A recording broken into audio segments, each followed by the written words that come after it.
Session में। और माता सरस्वती का क्वेश्चन स्टार्ट करने से पहले हमेशा बेटे माता सरस्वती को हम प्रणाम करना चाहिए। जय सरस्वती। हमेशा बेटा अपनी कृपा, कहते हैं ना, माता सरस्वती बच्चों पर बनाए। अगर माता सरस्वती की कृपा है आप लोगों पर तो बेटे विद्या बढ़ती चलेगी। इसलिए हमेशा बेटे माँ सरस्वती का बेटा अभिवादन करना चाहिए और बेटे उनकी हमेशा पूजा करनी चाहिए। जय माता जय। दे बेटा मैं क्वेश्चन स्टार्ट करता हूं। बेटा एक क्वेश्चन है, भारतीय वन्य जीवन रक्षण अधिनियम कब लागू किया? यह क्वेश्चन हमारे स्टेटों में 28 स्टेट है। देखो मैंने क्वेश्चन में एक क्वेश्चन और बता दिया है, जिन बच्चों को ये ना पता हो कि हमारे भारत के अंदर कितने स्टेट है। 28 स्टेट है। मेरा हमेशा एक उद्देश्य रहता, एक क्वेश्चन से कई क्वेश्चन बनाता चले। मैंने कहा भारतीय वन्य जीवन रक्षण अधिनियम कब लागू किया गया? ज्यादातर सभी स्टेटों की बोर्डों में ये क्वेश्चन आता है, इसलिए मैंने स्टेट के नाम लिए कि हमारे भारत में कितने राज्य हैं? 28। जितना हमारे राज्य है ज्यादातर बोर्ड परीक्षाओं में और बेटे सीबीएसई हो, ये क्वेश्चन बहुत ही इंपोर्टेंट कि भारतीय वन्य जीवन रक्षण अधिनियम कब लागू किया गया? कब लागू किया गया? मैं ऑप्शन लिखूंगा, उसमें आप लोग देखेंगे कि भाई ऑप्शन में क्या हो सकता है। जैसे मैंने क्वेश्चन का ऑप्शन में लिख दिया, जैसे मैंने यहां लिख दिया आपको ए में मैंने लिख दिया बेटे 1980। क्या लिख दिया? 1980। ए ऑप्शन में लिखा 1980। क्या लिखा? 1980। इसको बोलते हैं 1980। ठीक है, अब आगे चलते हैं बेटे। मैंने लिख दिया 1972। एक ऑप्शन मैंने आपको ये दिया, एक ऑप्शन मैंने आपको ये दिया 1972 दे दिया ऑप्शन। तो सर सी में यहां लिख रहा हूं, सी का लिख दिया मैंने बेटे 1991। 1991।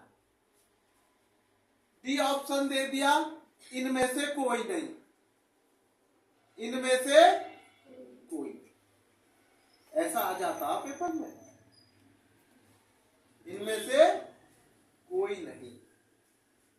तो मैंने देखा बालक ज्यादातर इसको आंसर पेल देते, इनमें से कोई नहीं, क्योंकि उन्हें लॉजिक होता है। जैसे ऑप्शन डी में दे दिया उपरोक्त सभी, तो वहां पर टिक मार देते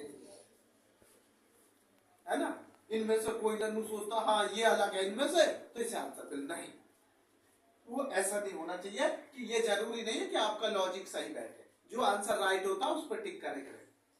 तो बेटा इसका आंसर आएगा 1972।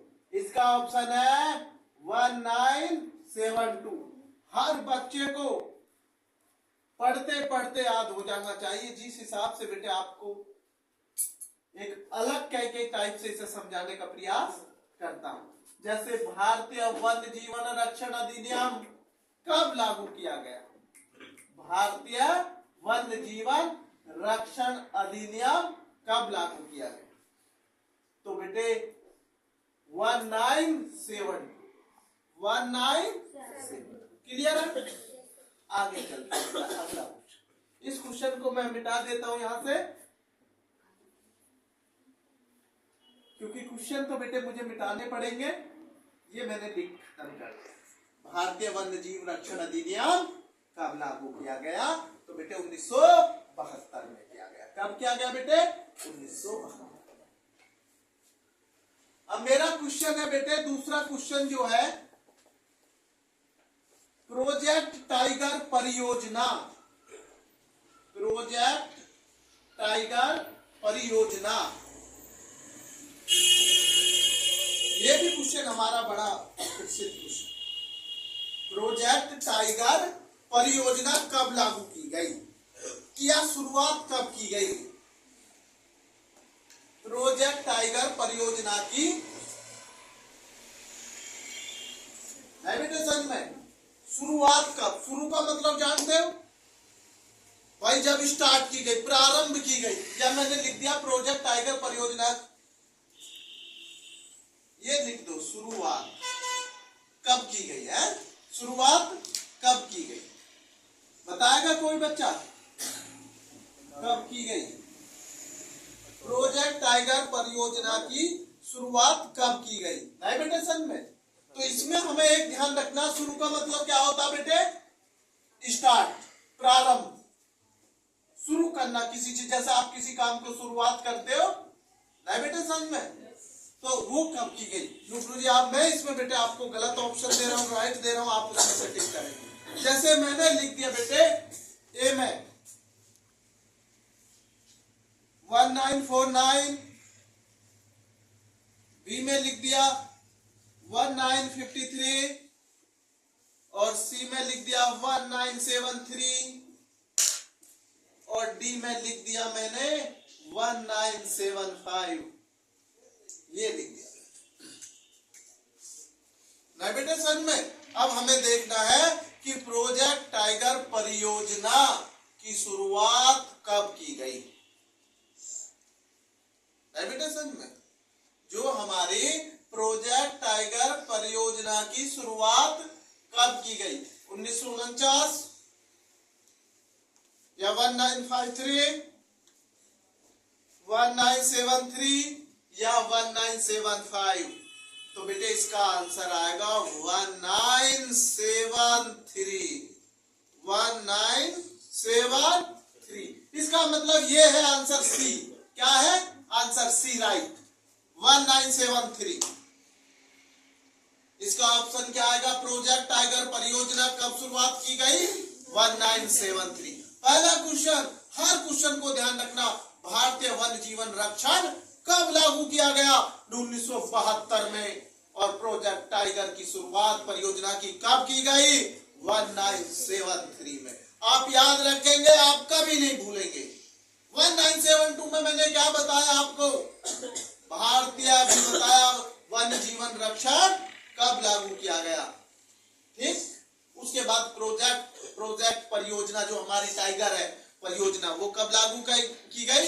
1973। बेटा इतना बार बार उसे देखिए, बार बार कीजिए जिसे भूल ना सके। जैसे आप अपना नाम नहीं भूलते कभी, अपने पापा का नाम याद रखते, मम्मी का नाम याद रखते, गुरु, तो ऐसे इनको भी याद रखिए, क्योंकि वो तुम्हारे प्रैक्टिस में रहती है डेली।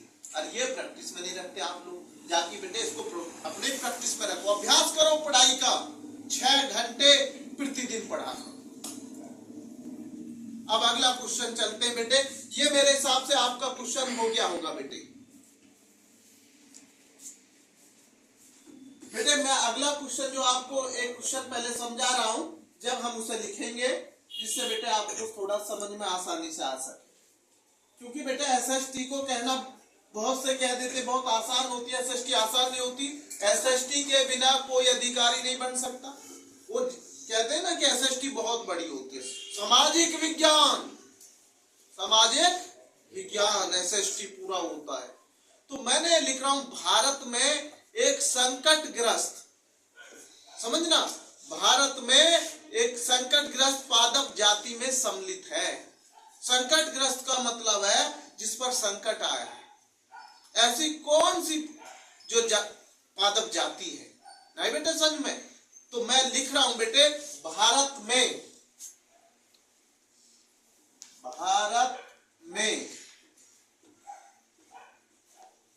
नहीं बेटे समझ में? जैसे कहते हैं ना कि कोई जाति लुप्त हो गई है, दिखाई नहीं दे रहे, कोई चीजें जैसे कहते हैं ना बहुत सारे जीव अब पृथ्वी पर दिखाई नहीं दे रहे, तो उसका मतलब है कहीं ना कहीं वो चीजें खत्म होती जा रही हैं। पहले देखते थे आप बाज बहुत होते थे, अब बाज दिखाई कम पड़ते हैं, चिड़िया नहीं रही। तो ये कुछ चीजें ऐसे ना जैसे जीव है वो लुप्त होते जा रहे हैं। ऐसे ही बेटे मैं इसमें जो आंसर आपको दूंगा, आप जैसे मैंने लिखा भारत में संकट,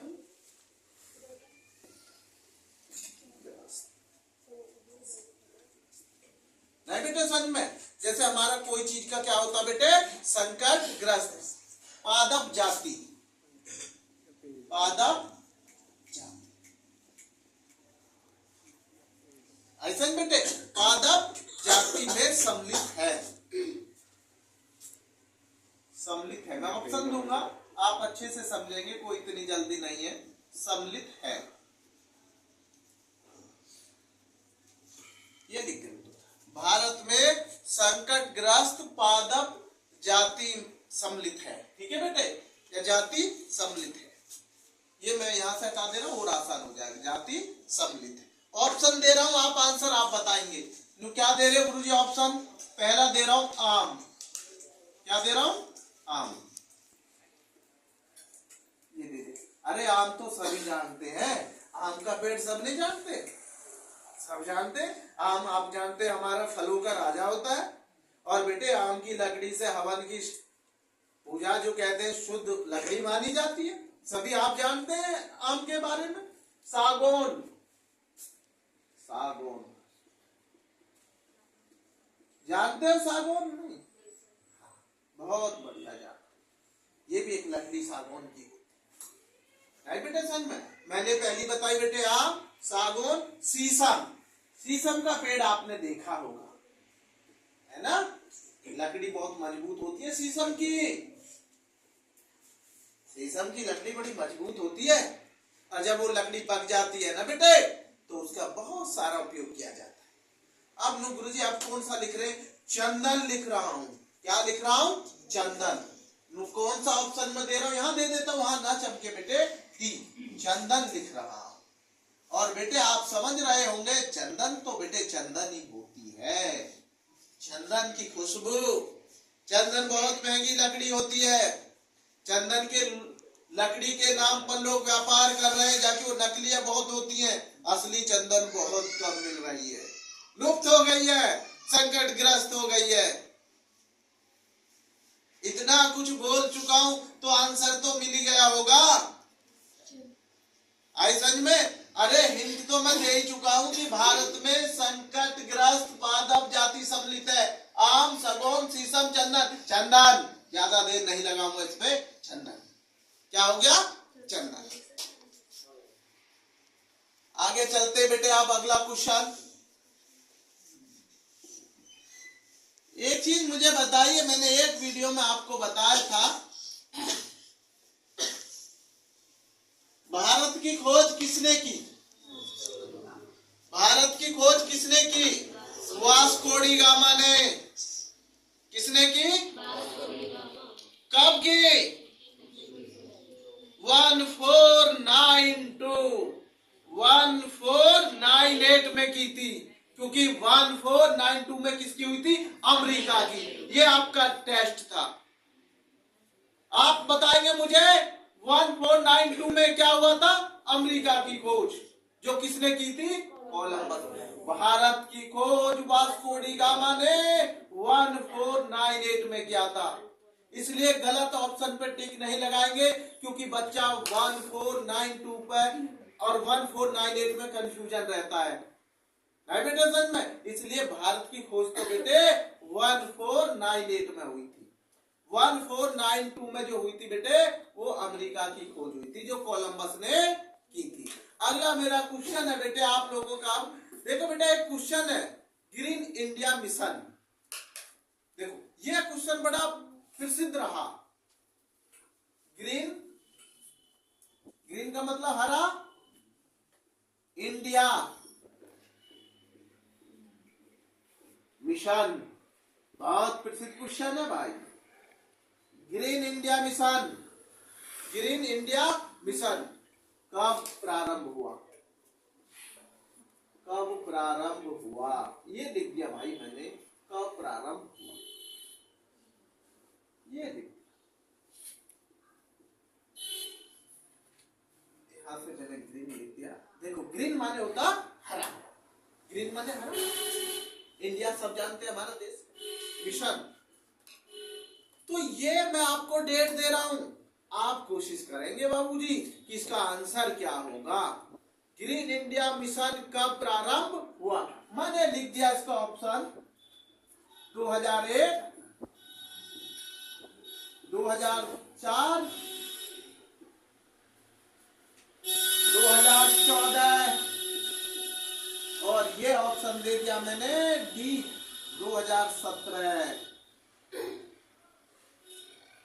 क्योंकि गुरुजी इसमें मैं क्वेश्चन आपको और भी बना सकता हूं। सबसे पहले हमारे देश के प्रधानमंत्री नरेंद्र मोदी जी 2014 में बने थे प्रधानमंत्री। अगर आपसे क्वेश्चन पूछ लिया जाए प्रधानमंत्री नरेंद्र मोदी जी पहली बार देश के प्रधानमंत्री कब बने, तो आप आंसर लिखेंगे 2014। और अगर आपसे पेपर में बोर्ड में पूछ लिया जाए उत्तर प्रदेश के मुख्यमंत्री योगी आदित्यनाथ कब पहली बार मुख्यमंत्री बने, 2017 में बने थे। देखो ये एक तीर से कितना क्वेश्चन हो सकते हैं। 2017 में प्रदेश के मुखिया हमारे उत्तर प्रदेश के 2017 में पहली बार मुख्यमंत्री बने और उसके बाद लगातार इस समय तक भी हमारे मुख्यमंत्री योगी आदित्यनाथ है। और 2014 में हमारे देश के प्रधानमंत्री नरेंद्र मोदी जी बने और आज भी वर्तमान में प्रधानमंत्री जी नरेंद्र मोदी ही हैं। तो दो क्वेश्चन ये नए बन गए। अनुसार ये क्या था, इसका आंसर 2014 जब नरेंद्र मोदी जी प्रधानमंत्री बने थे, ग्रीन इंडिया मिशन शुरू हुआ था। उन्होंने ही इसकी शुरुआत की थी कि भाई ग्रीन इंडिया मिशन कौन लाए थे, नरेंद्र मोदी जी ने 2014 में लाया। हो गया बेटे? कई क्वेश्चन बताएं एक से, इन क्वेश्चन को खुद लिखना, मैंने नहीं लिखे हुए। जो मैंने नहीं लिखा वो तुम लोग लिखोगे समझ के, सोच के, देख कर। आगे चलते हैं बेटे, अगला क्वेश्चन। टिहरी बांध का नाम सुना है? अरे भैया टिहरी बांध का नाम सुना है आप लोगों ने? देखो इससे क्वेश्चन बना रहे हैं, आप भी समझेंगे, समझाएंगे आप। टिहरी बांध मैंने लिख दिया, टिहरी बांध, टिहरी ये लिख दिया भाई, टिहरी बांध। और ऐसा कोई पेपर ना जिसमें बांध का नाम ना है ना। टिहरी बांध किस नदी पर बना है? किस नदी पर बना है? किस नदी पर बना है? ये लिख दिया भाई हमने क्वेश्चन। आप हम फिर समझा दे रहे, टिहरी बांध किस नदी पर बना है। हमारा क्वेश्चन क्या है, टिहरी बांध किस नदी पर बना है। लोग गुरुजी ऑप्शन देंगे? बिल्कुल दूंगा। जैसे मैंने लिख दिया पहले पे नर्मदा, क्या लिख दिया बेटे, नर्मदा। बी में लिख दिया भागीरथी, भागीरथी ये लिख।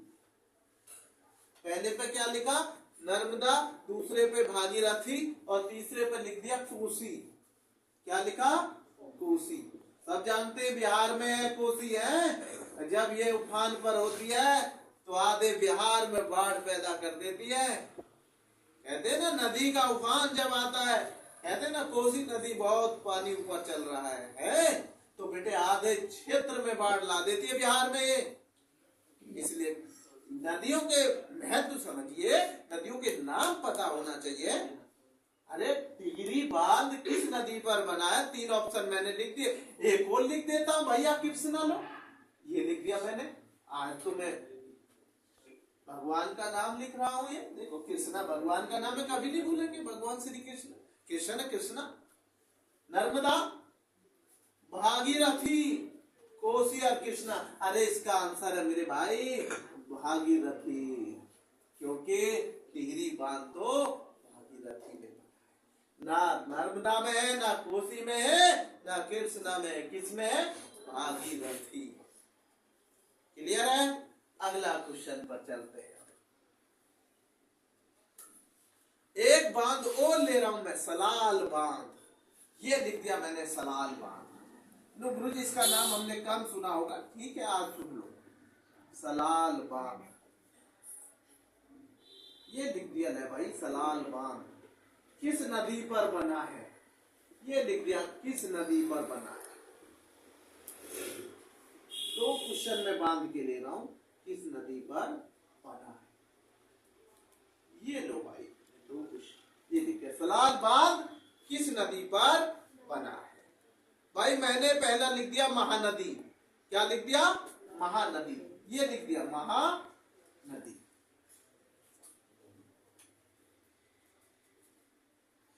और भैया बी मैंने लिख दिया चिनाब, चिनाब ये लिख दिया मैंने। पहला क्या लिखा मैंने महानदी, और दूसरा मैंने क्या लिख दिया बेटे चिनाब। और अब मैं जो लिख रहा हूं उसे भी आज अच्छे से समझ लेना। जैसे मैंने लिख दिया सतलज, क्या लिख दिया बेटे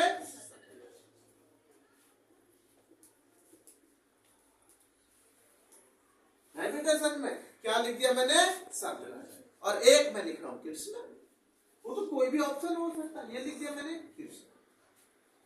अब मुझे आप बताएंगे भाई कौन सी नदी पे सलाल बांध बना है। क्वेश्चन मेरा था बेटे सलाल बांध किस नदी पर बना है, महानदी या चिनाब या सतलज या कृष्णा।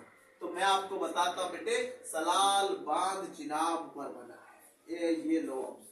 ये लो भाई बी ऑप्शन आपका राइट है, राइट बेटा सच में। तो ये हमारा किस पे बना हुआ बेटे चिनाब, याद हो गया होगा। देखो कितना आसान से याद कर रहे, चिनाब क्या बना हुआ है सलाल बांध, चिनाब में क्या बना हुआ है सलाल। कभी कभी ये पूछ लेता उल्टा ऑप्शन दे देता कि चिनाब, नहीं समझ में। ये जैसे मैंने लिखा किस सलाल, ये जो चिनाब है ये सलाल बांध किससे जुड़ा हुआ, चिनाब किससे जुड़ा हुआ है संबंधित है, तो सलाल बांध से संबंधित ऐसे बेटे। जैसे मैंने आपको बताया भागीरथी किस बांध से संबंधित है, टिहरी बांध से संबंधित। भाई पेपर में मैंने क्या कहा, कोई क्वेश्चन रटा हुआ नहीं आता। कभी कोई टीचर आपसे कहे कि भाई ये कर लो आ जाएगा, भाई मैं इस चीज पर विश्वास नहीं करता। मैं विश्वास करता हूँ क्वेश्चन में क्वेश्चन बनाना, पता नहीं एग्जामिनर कब कौन सा पेपर में डाल दे। जो बच्चा टॉपर होता है वो बेटा एक क्वेश्चन से कितने क्वेश्चन बनाता है प्रतिदिन, जब तो सारा पेपर कराता है। ये आपने कभी सोचा इतने बच्चों में कितने लाखों बच्चे बैठते, 30 लाख प्लस बच्चे होते हैं 10th 12th में अलग अलग यूपी बोर्ड में भी, तो उसमें एक बच्चा यूपी टॉपर होता है। नहीं समझ में। हमारे यूपी में जिले जानते हो 75 जिले, 75 बच्चे जिले को टॉप करते हैं।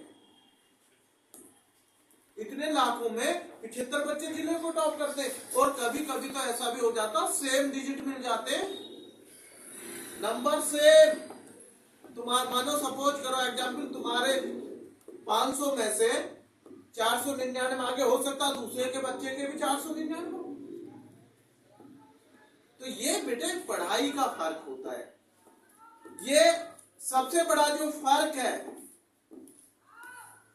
ये संगत का फर्क है। किसका फर्क होता, संगत का फर्क होता। संगत सबसे महत्व रखती है कि आप कैसी संगत में रहकर पढ़ाई कर रहे हैं। तो अगला क्वेश्चन मेरा स्टार्ट होता बेटे आप लोगों से। ये सब क्वेश्चन कंप्लीट बेटे अच्छे से याद करने हैं, और इनमें क्वेश्चन बनाया करो बैठकर घर पर। क्वेश्चन ढूंढा करो कि इन क्वेश्चन से कितने और क्वेश्चन हम बना सकते हैं। ये जरूर सोचा करो, दिमाग पूरा प्रयोग करा करो। समय पेपर का बहुत नजदीक बोर्ड का आता जा रहा है। 2 महीने पेपर के रह गए हैं, 18 फरवरी से पेपर है, ये सभी जानते ही हैं बेटे बोर्ड का। मैं अगला क्वेश्चन लिख रहा हूं। निम्नलिखित में से, देखो ये अच्छे से समझना, निम्नलिखित में से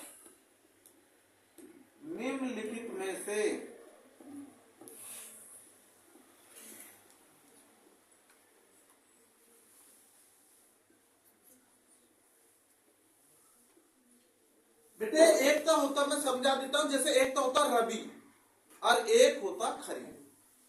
ये आपको पता होना चाहिए। मैं लिख रहा हूं निम्नलिखित में से कौन सी फसल मोटे अनाज की मानी जाती है, अंतर्गत आती है। ये सबको पता होगी। निम्नलिखित में से कौन सी फसल, निम्नलिखित में से कौन सी फसल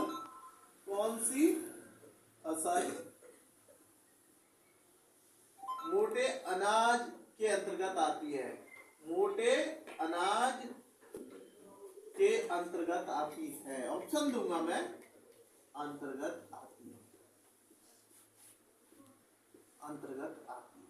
मैंने क्वेश्चन लिखा है बेटे, निम्नलिखित में से कौन सी फसल मोटे अनाज के अंतर्गत आती है। इससे हमें जब ऑप्शन देंगे ऐसे लगता है कि सारे मोटे अनाज हैं, बालक गलत करने के चांस ले। मैंने पहले में लिख दिया भाई आपको जौ, क्या लिख दिए, जौ सुना, नाम नहीं सुना है। देखो बेटे, हमारा देश कृषि प्रधान देश है और 70% लोग आज भी खेती करते हैं। जैसे मैंने लिख दिया, एक तो मैंने लिख दिया जौ और बी में मैंने लिख दिया गेहूं। गेहूं भी सबने पता है ना, गेहूं, चावल ये सबसे ज्यादा खाया जाता है गेहूं। तीसरा मैंने लिख दिया बाजरा। हो सकता है बाजरा कम बच्चों ने खाया, लेकिन बाजरा भी रोटी के ऐसा नहीं कि बाजरा नहीं खाया, बहुत खाया जाता है। बाजरा की रोटी लोग पसंद बहुत करते हैं। अनुसार ये तो आपने हमें बता दिया बाजरा। एक मैं बता दे रहा हूँ, चावल। क्या, चावल भी सब जानते हैं। पश्चिम बंगाल में सबसे ज्यादा चावल होता है, बिहार में खूब चावल की पैदावार होती है, उत्तर प्रदेश भी कम नहीं है, पंजाब भी कम नहीं, खूब पैदा होती है चावल। और आप जानते हैं, एक जब ये चावल की फसल खत्म हो जाती है तो उसको जला देते हैं पराली, तो प्रदूषण कितना बढ़ता है ये भी सब जानते हैं। कोई इस चीज से अनभिज्ञ नहीं है ना। लेकिन हमें पराली नहीं जलानी चाहिए, इस पराली का सदुपयोग करना चाहिए, क्योंकि बेटे प्रदूषण नहीं बढ़ाना चाहिए। प्रदूषण से कितने लाखों लोग मरते हैं, ये सब चीजें बेटा समझना होगा। युवा को आप ही तो समझेंगे, युवा जब देश को आगे बढ़ाने में योगदान देंगे जब तो देश आगे बढ़ेगा। तो सबसे मेन चीज है बेटे जौ, गेहूं, बाजरा, चावल। मुझे बच्चों सबसे पहले आपको बता देता हूं कि जो अनाज मोटे के अंतर्गत आती है, बताएगा कोई बच्चा इनमें से कौन सा है? बेटे बाजरा, ये है राइट ऑप्शन। आप तो गेहूं सोच रहे होंगे, कुछ लोग जौ भी सोच रहे होंगे और कुछ चावल भी सोच रहे होंगे। नहीं, कौन सी फसल मोटे अनाज के अंतर्गत आती है? इनमें जौ, गेहूं, बाजरा, चावल। तो बेटे इसमें आएगा बाजरा। क्या आएगा बेटे? बाजरा। क्लियर है? कल इन सभी क्वेश्चनों को सुनूंगा भी, ये नहीं है तो ये क्या है? बाजरा। अब एक कहते हैं बेटे सोपानी खेती होती है। क्या होती है? सोपानी खेती। बड़े बड़े नामों से आप समझेंगे, सोपानी, सोपानी खेती, सोपानी खेती किस राज्य में होती है? नहीं बेटे समझ में, सोपानी खेती किस राज्य में होती है, ये मैंने, आप इसको बताएंगे आंसर इसका, किस राज्य में होती है। देखो क्वेश्चन बदल के आया, जाकि पहले भी ये क्वेश्चन आ चुका है। उस समय हमने लिखवाया था सोपानी ढाल वाली भूमि पर की जाती है, सोपान कृषि ढाल वाली भूमि पर की जाती है, कहा था। लेकिन आप क्वेश्चन बदल गया है, सोपानी खेती किस राज्य में होती है। हम राज्य के नाम लिख रहे हैं, आप बताएंगे। और मैं तो सबसे पहले अपने राज्य का नाम लिखूंगा, उत्तर प्रदेश।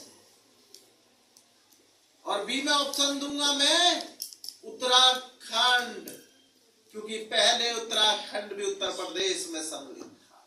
मैं दूसरा ऑप्शन लिख, और तीसरा लिख रहा हूं पंजाब। क्या लिख रहा हूं? पंजाब। और फिर लिख रहा हूं हरियाणा। क्या लिख रहा बेटे? हरियाणा। अब इनमें से हमें आंसर देना। देखो मैंने कहा सोपानी खेती किस राज्य में होती है? सोपानी लिख दिया। सोपानी जो होती है उत्तर प्रदेश, उत्तर प्रदेश को शॉर्ट में यूपी, उत्तराखंड को शॉर्ट में यूके, ऐसा में। तो भाई भैया ये उत्तराखंड में होती है, ये लो, क्योंकि ढाल वाली भूमि पर सोपानी कृषि की जाती है। जो ढाल वाली भूमि होती है उस पर कौन सी खेती की जाती है? सोपानी कृषि की जाती है। मैंने तो आप समझ गए होंगे। क्वेश्चन से क्वेश्चन उत्तराखंड में पूछ लिया गया, उत्तराखंड में कौन सी खेती की जाती है? सोपानी कृषि। और सोपानी कृषि कहाँ की जाती है? उत्तराखंड में। और आप सब जानते हैं कि उत्तराखंड पहले उत्तर प्रदेश है बेटा समझ में। अब हमारा बेटे आज का बेटे मैं यही इसका रोकता हूं बेटे आपको। SST बहुत बहुत धन्यवाद बेटे आप सभी बच्चों का जुड़ने के लिए। और बेटे मैं यही बोलूंगा लास्ट उसमें बेटे कई कई बार इसको लिख लिख कर देखिए। एक रफ ले लीजिए, लिखना चालू कर दीजिए और जब तक लिखते रहिए जब तक उसको आप ऐसे याद ना हो जाए जैसे स्वयं का नाम ना हो, खुद का नाम आप नहीं भूलते, ऐसा लिख। क्वेश्चन 10 कीजिए, मैं ये नहीं कह रहा 100 याद कीजिए, क्वेश्चन 10 याद कीजिए, लेकिन उन क्वेश्चन में ऐसी मोहर लगा दो जो कभी आप भूलो ना उसे। मेडिटेशन में क्वेश्चन ये नहीं 100 क्वेश्चन आपने याद कर लिए और आपको याद एक भी क्वेश्चन नहीं अगले दिन। उन 100 क्वेश्चन का क्या फायदा जब आपको अगले दिन उस 100 में से एक भी याद नहीं है। लेकिन आपने 10 क्वेश्चन किए और 10 में से आपको 9 भी याद है, तो जब भी आप 90% याद लेकर चल रहे हैं। और मैं कहता हूं बेटे ये सारे क्वेश्चन को लिखिए, याद करिए, एक दिन ना एक दिन बेटे भगवान का आशीर्वाद से और गुरु के आशीर्वाद से बेटे आप लोग कामयाब होंगे।